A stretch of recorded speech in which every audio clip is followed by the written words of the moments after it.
Kerala veterinary സർവകലാശാലയിലെ ഈ വർഷത്തെ പ്രവേശന നടപടികൾ വിവാദമാകുന്നു. പ്രവേശനത്തിൽ മെറിറ്റ് അട്ടിമറിക്കപ്പെട്ടുവെന്നാരോപിച്ച് വിദ്യാർത്ഥികൾ കോടതിയെ സമീപിച്ചിരിക്കുകയാണ്. കേരള എൻട്രൻസോ അഖിലേന്ത്യാ എൻട്രൻസോ എഴുതാതെ അന്യസംസ്ഥാനത്ത് സ്ഥിരതാമസക്കാരായ കുട്ടികൾക്ക് പ്രവേശനം നൽകിയതാണ് വിവാദമാകുന്നത്. കോഷൻ ഡെപ്പോസിറ്റ് എന്ന പേരിൽ 10 ലക്ഷം രൂപ ഈടാക്കിയാണ് അന്യസംസ്ഥാനങ്ങളിൽ സ്ഥിരതാമസക്കാരായ വിദ്യാർത്ഥികൾക്ക് വെറ്ററിനറി സർവകലാശാലയിൽ പ്രവേശനം നൽകിയത്. കേരള എൻട്രൻസ് പരീക്ഷയിലെയും അഖിലേന്ത്യാ എൻട്രൻസ് പരീക്ഷയിലെയും റാങ്കിന്റെ അടിസ്ഥാനത്തിൽ മാത്രം പ്രവേശനം നൽകുന്ന കോഴ്സുകളിലാണ് എൻട്രൻസ് എഴുതാത്തവർക്ക് ഇത്തരത്തിൽ പ്രവേശനം അനുവദിച്ചത്. ഇതിനു പുറമെ ബിടെക് ഡയറി സയൻസ് കോഴ്സിന് 2 ലക്ഷം രൂപയും കോഷൻ ഡെപ്പോസിറ്റ് എന്ന പേരിൽ വാങ്ങി. പ്രവേശന കമ്മീഷണറുടെ വെബ്സൈറ്റിലോ പ്രോസ്പെക്ടസിലോ ഈ കോഷൻ ഡെപ്പോസിറ്റിന്റെ വിവരങ്ങൾ ഉണ്ടായിരുന്നില്ല. സർവകലാശാലയുടെ ഈ നടപടിക്കെതിരെ വിദ്യാർത്ഥികളും രക്ഷിതാക്കളും ഹൈക്കോടതിയെ സമീപിച്ചിരിക്കുകയാണ്.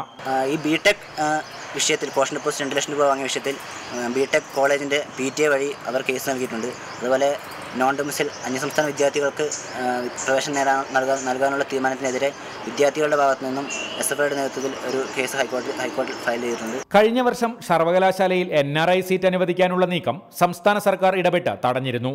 ഇതിന് പിന്നാലെയാണ് ഈ വർഷം മറ്റൊരു തരത്തിലുള്ള മെറിറ്റ് അട്ടിമറിയുമായി സർവകലാശാല രംഗത്തെത്തിയത്.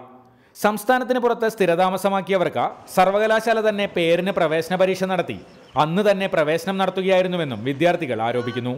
റിപ്പോർട്ടർ, വയനാട്.